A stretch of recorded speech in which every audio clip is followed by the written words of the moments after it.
This week the Environment programme is dedicated to Charles Darwin on the occasion of the bicentenary of his birth. The history of science is paved by a few genies who revolutionised their discipline. Darwin is one of them. It's both the bicentenary of his birth and 150 years since the publication of his major work, The Origin of Species. How was Darwin's theory born?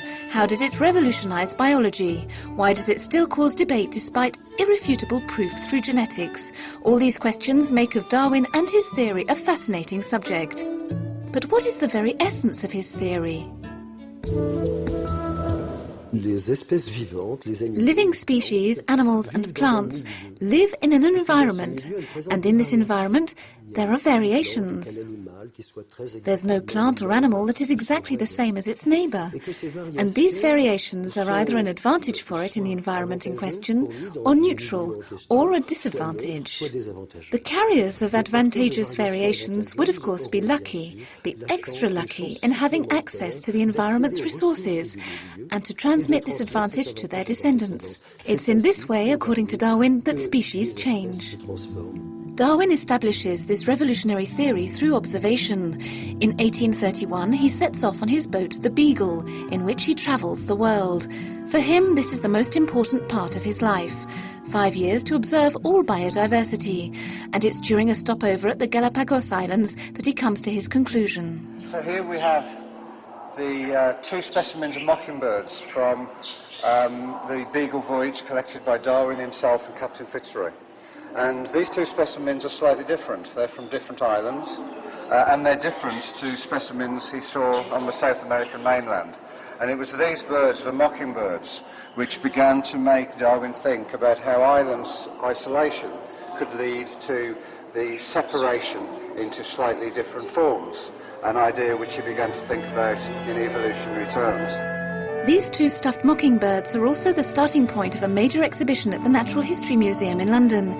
Here you can find these famous handwritten notes compiled in this office, recreated in every detail for the occasion. Everything in this room inspired Darwin. He concluded that nature is great because of its diversity, but also because of its similarity. For example, when observing these rat, mouse and horse embryos, Darwin concludes that these species have a common ancestor. For him, it's evident.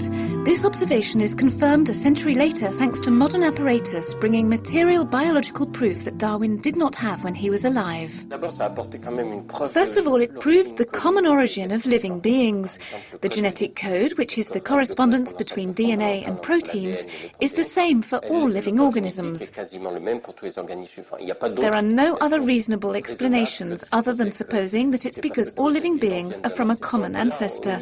Regarding molecules, we have proof of a common evolution. A new guideline of comparison is added to the already existent characterization criteria of species. The biology of evolution is born. In this way, it's possible with the help from mathematical tools to build with even more precision these evolutionary trees, the cradle of the classification of species.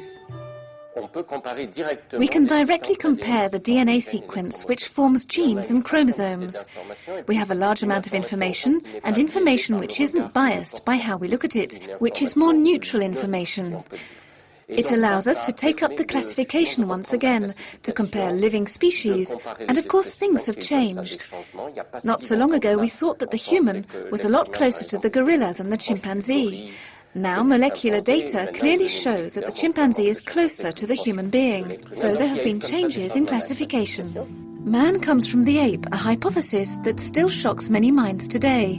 This caricature shows the kind of simplification that the anti-Darwinian movement, called the Creationist movement, has been trying to elaborate for 2 centuries.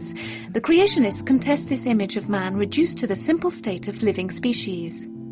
There's the fact that the theory of evolution places man, from a biological point of view, as an animal.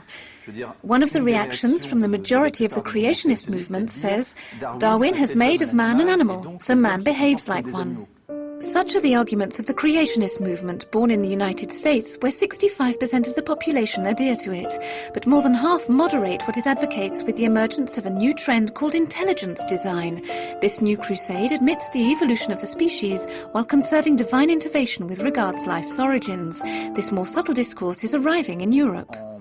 En Italie, Nous avons une prise de position. In Italy in 2004, there was a stand from an education minister who passed a decree to get rid of teaching evolution in primary schools.